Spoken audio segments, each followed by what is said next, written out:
sapagkat iisang inyong guro at kayong lahat ay magkakapatid. Ang tawagan sa iglesia, magkakapatid, huwag kayo kang papatawag na rabi.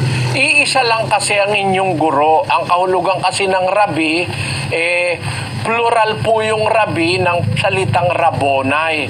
Ang rabbonai sa Hebreo ay guro. Sabi po ni Kristo, huwag kayong papatawag ng rabi, sabi niya sa mga apostol. Iisa lang ang guro nyo. Kayong lahat magkakapatid. At huwag ninyong tawaging inyong ama ang sino mang tao sa lupa, sapagkat iisa ang inyong ama sa makatwid bagay, siya na nasa langit. Ayon. Sino ngayon ang Antikristo? Di yung nagpapatawag ng laban kay Kristo. Antikristo yun. Tandaan nyo po, ang Antikristo, kalaban ni Kristo. Hindi sumasang-ayon sa aral ni Kristo. Marami po ngayon ganyan Marami pong ganyan ngayon. Yun lang magpatawag ka ng ama, Antikristo ka na nun Kalaban ka na ni Kristo. May ideya na kayo, kapatid, kung ano ang mga Antikristong sinasabi sa Biblia? Opo. At salamat po. Salamat din po sa inyong pagdalo. Huwag kayong magagalit sa akin, kapatid na korason, Dapat sagutin ko kayo ng prangka. Ayoko naman kasing mandaya. Yun ang nasa Biblia kasi. Ang Antikristo, kalaban ni Kristo. Hindi sumasang-ayon sa salita ni Kristo. Yun po ang nasa Biblia kasi. Kaya pag nagalit kayo sa akin, ang nakakagalitan nyo, Biblia. Yun po. Maraming salamat, kapatid na korason, pagpalaing ka ng Panginoon. Salamat po. Salamat po. At lipat naman po tayo sa ibang dagat mula naman sa Kuala Lumpur, Malaysia. Nandun si kapatid na Robert Navawa. Go ahead, Kuala Lumpur. Maraming salamat po sa Diyos, kapatid na Daniel, kapatid na Eli. Si Brother JB Costales para po sa kanyang katanungan. Bali, dalawa po ang aking katanungan. Ito po ang unang tanong. Paano po malalaman kung ang mga ngaral ay binigyan ng pangunawa para maipaliwanag ang salita ng Diyos?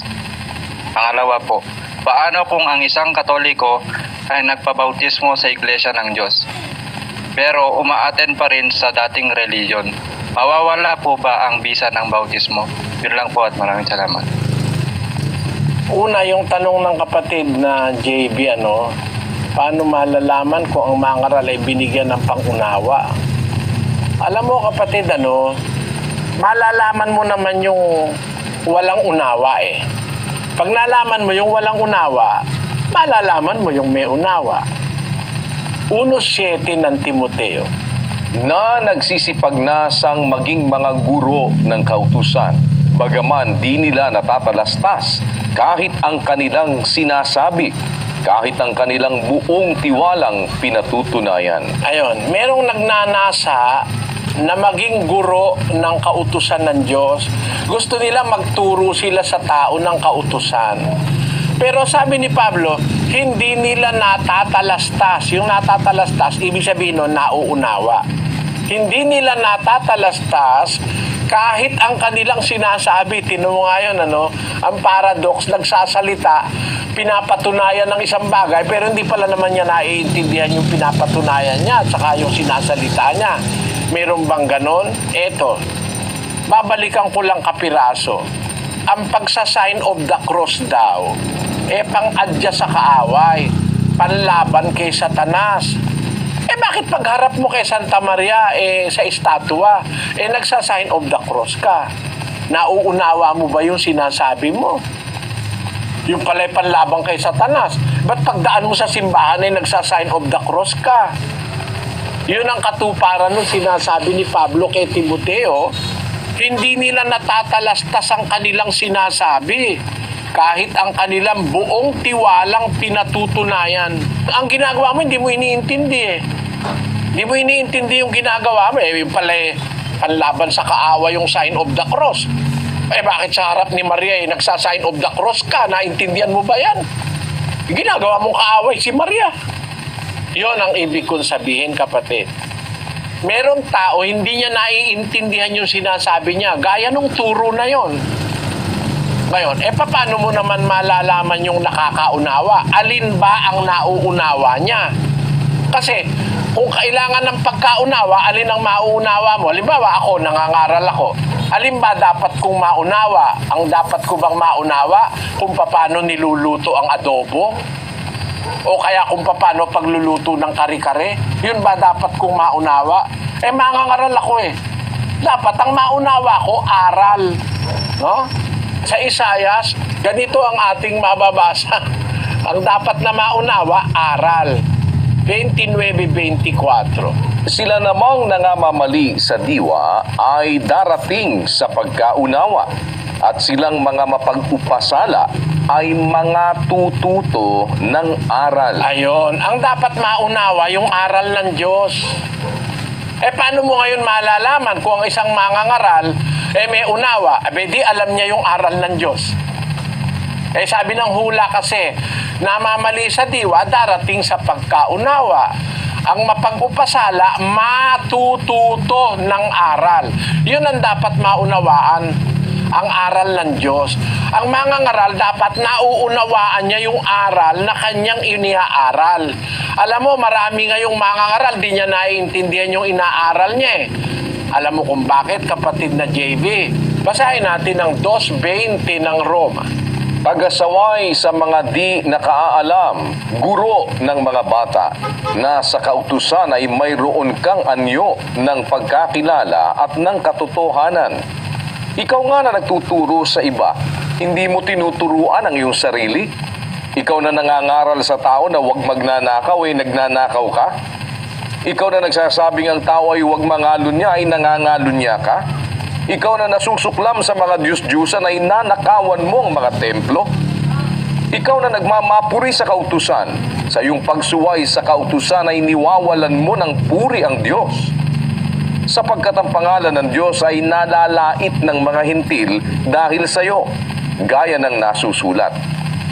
Maliwanag na merong mga mangaral, hindi niya naiintindihan yung ginagawa niya, nangangaral siya halimbawa, hindi niya naunawaan. Bakit? Ang pruweba siya mismo eh. Hindi niya alam yung sinasabi niya, hindi alam yung kanya ipinangangaral. Bakit? Nagtuturo ka sa iba, hindi mo naman tinuturuan ang sarili mo. Nagsasabi ka sa tao, wag mangangalon niya, nangangalon niya ka. Ikaw na nagsasabing wag magnanakaw, nagnanakaw ka. Yun ang mga hindi nakakaunawa, kapatid.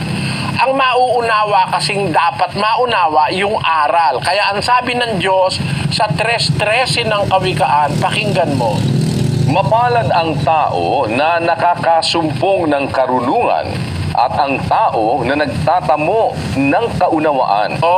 Sabi ng Diyos, mapalad ang tao na nakakasumpong ng karunungan, ang tao na nagtatamo ng kaunawaan. Alin ang mauunawaan mo? Di yung salita ng Diyos, yung aral, yung karunungan ng Diyos. Yan kasing nasa Biblia, karunungan ng Diyos ang tawag dyan eh. That is the wisdom of God. Yun ang dapat maunawa, pangunahin na ng isang mangangaral. 4:7 ng Kawikaan. Karunungan ay pinakapangulong bagay, kaya't kunin mo ang karunungan.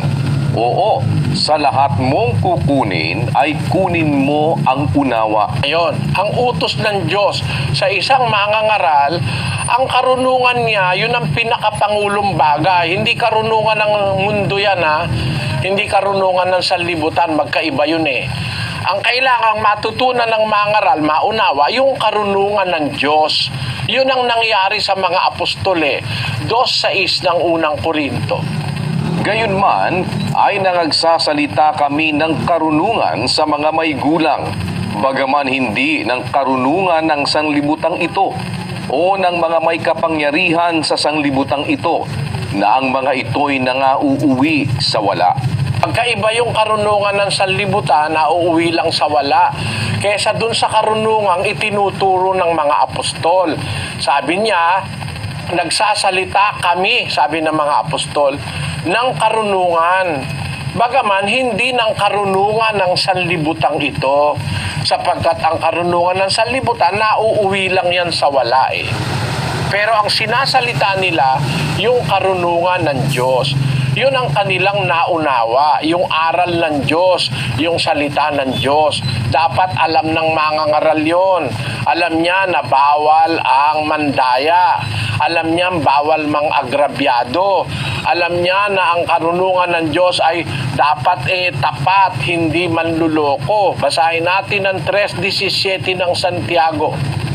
Ngunit ang karunungang buhat sa itaas ay una-unay malinis sa kamapayapa, banayad, madaling panaingan, puspos ng kaawaan at ng mabubuting bunga, walang inaayunan, walang pagpapaimbabaw. Yung karunungang buhat sa itaas, yung aral ng Diyos, yung salita ng Diyos, unang-unay malinis, saka mapayapa, banayad, madaling panaingan, puspos ng kaawaan at mabubuting bunga, walang inaayunan, walang pagpapaimbabaw, walang plastikan.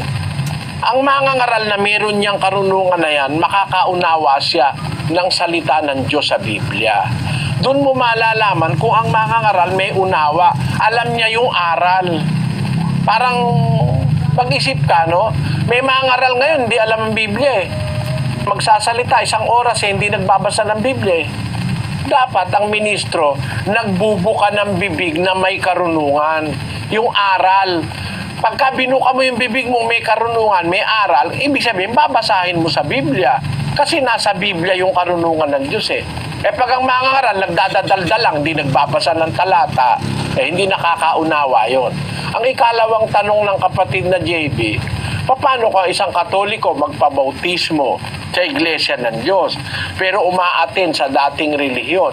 Ang maipapayo ko sa ganon, huwag ka munang magpabautismo. Kung hindi mo pa natitiyak na totoo, huwag ka magpapabautismo kasi para kang yung parang yung kawikaan Tagalog, namamangka ka sa dalawang ilog.